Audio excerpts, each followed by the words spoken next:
मती अध्याय 14। यूहन्ना बपतिस्मा ॾियण वारे जी हत्या। उन्हनि ॾींहंनि में हेरोद जेको गलील क्षेत्र जो हाकिम हो, उन बि यीशुअ जे बारे में ख़बर ॿुधी। इन ते हेरोद पंहिंजे दरबारियुनि खे चयईं, इहो यूहन्ना बपतिस्मा ॾियण वारो आहे जेको मौत मां जीउ थियो आहे, तंहिं करे इहे सामर्थ जा कम उन जे द्वारा थी रहिया आहिनि। हेरोद पंहिंजे भाउ फिलिपुस जी ज़ाल हेरोदियास सां शादी कई हुई ऐं हेरोदियास जे करे हेरोद यूहन्ना खे पकड़े करे जेल में विझी छॾियो हो, छोकी यूहन्ना हेरोद खे चयो हुई कि पंहिंजे भाउ जी ज़ाल खे रखणु तुंहिंजे लाइ सही कोन्हे। इन ॻाल्हि जे करे हेरोद चाहे पियो कि उहो यूहन्ना खे माराए छॾे, पर माण्हुनि खां ॾके पियो, छोकी उहे यूहन्ना खे भविष्य वक्ता मञींदा हुआ। कुझु वक़्त खां पोइ जॾहिं हेरोद जो जनमु ॾींहुं आयो त उन ॾींहं ते हेरोदियास जी धीअ हेरोद जे जनमु ॾींहं जे समारोह में आयल महिमाननि खे पंहिंजो नाच ॾेखारियईं ऐं हेरोद खे ॾाढो ख़ुशि कयईं। इन ते हेरोद कसम खाई करे उन खे चयईंसि, तूं जेको चाहे मूंखां घुर, उहो मां तोखे ॾींदोमि। उन पंहिंजी माता जे चए ते हेरोद खे चयईं, मूंखे हाणे ई हिते यूहन्ना बपतिस्मा ॾियण वारे जो सिस हिकु थाल में घुराए ॾे। इन ते राजा ॾाढो मायूस थी वियो, पर पंहिंजी कसम जे करे जेकी उन उते आयल महिमाननि जे साम्हूं खाधी हुई, उन इहो हुकुम ॾिनो कि यूहन्ना जो सिस इन खे ॾेई छॾियो वञे। हेरोद सिपाहियुनि खे मोकिले करे जेल में यूहन्ना जो सिस कटाए छॾियईं। यूहन्ना जो सिस हिकु थाल में रखी करे उन छोकिरीअ खे ॾिनो वियो। पोइ उहा छोकिरी उन थाल खे पंहिंजी माता ॾे खणी वई। उन खां पोइ यूहन्ना जा चेला उते आया ऐं लाश खे खणी करे हिकु क़बर में रखी छॾियऊं ऐं पोइ वञी करे यीशुअ खे इन जी ख़बर ॾिनो। 5000 माण्हुनि खे रोटी खाराइण। जॾहिं यीशुअ यूहन्ना जे बारे में ख़बर ॿुधी त उहो उतां ॿेड़ीअ में चढ़ी करे हिकु सुनसान जॻह ते हली वियो ताकी उहो उते अकेलाईअ में वक़्तु गुज़ारे। जॾहिं माण्हुनि खे इन ॻाल्हि जी ख़बर पई त उहे नगर मां निकिरी करे पंधु यीशुअ जे पोयां हलण लॻा। जॾहिं यीशु ॿेड़ीअ मां लथो त उते उन हिकु वॾी भीड़ खे ॾिठईं।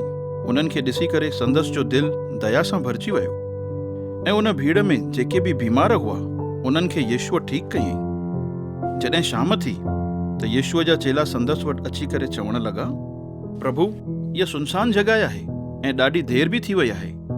इन करे भीड़ खे हितां रवानो कर ताकी उहे आसे पासे जे बस्तियुनि में वञी करे पंहिंजे लाइ कुझु खाइण जे लाइ वठी सघनि। पर यीशुअ उन्हनि खे चयईं, काई ज़रूरत कोन्हे इन्हनि खे हितां मोकिलण जी, तव्हां ई इन्हनि खे कुझु खाइण जे लाइ ॾियो। इन ते चेलनि यीशुअ खे चयो, हिते असां वटि 5 रोटियूं ऐं 2 मछलियुनि खे छॾे ॿियो कुझु बि कोन्हे। यीशुअ चेलनि खे चयईं, रोटियूं ऐं मछलियूं मूं वटि खणी अचो। उन खां पोइ यीशुअ माण्हुनि खे गाह ते वेहण जे लाइ चयईं। पोइ हुन उहे 5 रोटियूं ऐं 2 मछलियुनि खे खणी करे मथे स्वर्ग ॾांहुं ॾिसी परमेश्वर जो धन्यवाद कयईं।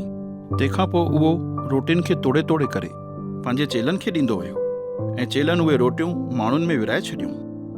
सभिनीनि माण्हुनि पेट भरे खाधऊं ऐं उन खां पोइ जॾहिं चेलनि रोटियुनि जा टुकड़ा ऐं मछलियूं जेके बचियूं वयूं हुयूं उन खे खयो त उन सां 12 टोकरियूं भरिजी वयूं। जंहिं भीड़ भोजन कयो उन मां स्त्रियुनि ऐं ॿारनि खे छॾे करे लॻभॻि 5000 त मर्द हुआ। यीशुअ जो पाणीअ जे मथां हलणु। उन खां पोइ यीशुअ ओॾीमहिल ई पंहिंजे चेलनि खे मजबूर कयईं कि उहे ॿेड़ीअ में चढ़ी उन खां पहिरियों झील जे उन पार हली वञनि, जेसिताईं कि हू माण्हुनि खां मोकिलाए करे उन्हनि खे घर मोकिले। माण्हुनि खे मोकिलाइण खां पोइ यीशु अकेलाईअ में पाण पहाड़ीअ ते प्रार्थना करणु हली वियो। जॾहिं राति थी त हू उते अकेलो हो। उन वक़्तु ॿेड़ी झील जे विचो विच पहुती हुई ऐं लहरुनि जे करे लोॾा खाई रही हुई, छोकी हवा उन्हनि जे विरोध में हुई। सो यीशु सुबुह जो 3 ऐं 6 बजे जे विच में पाणीअ ते हली करे चेलनि वटि आयो। चेलनि जॾहिं यीशुअ खे पाणीअ ते हलंदे ॾिठो त उहे घबराइजी करे पाण में चवण लॻा, हे त कोई भूत आहे, ऐं उहे ॾकी करे रड़ियूं करण लॻा। पर यीशुअ ओॾीमहिल ई उन्हनि सां ॻाल्हायो ऐं उन्हनि खे चयईं, हिमत रखो, ॾको न, मां आहियां। इन ते पतरस यीशुअ खे जवाबु ॾींदे चयो, प्रभु, जेकॾहिं तूं ई आहीं त मूंखे पाणीअ ते हली करे तो वटि अचण जी आज्ञा ॾे। यीशुअ उन खे चयईंसि, हलियो अचु। तंहिं ते पतरस ॿेड़ीअ मां लथो ऐं पाणीअ ते हली करे यीशुअ जी तरफ़ वञणु लॻो।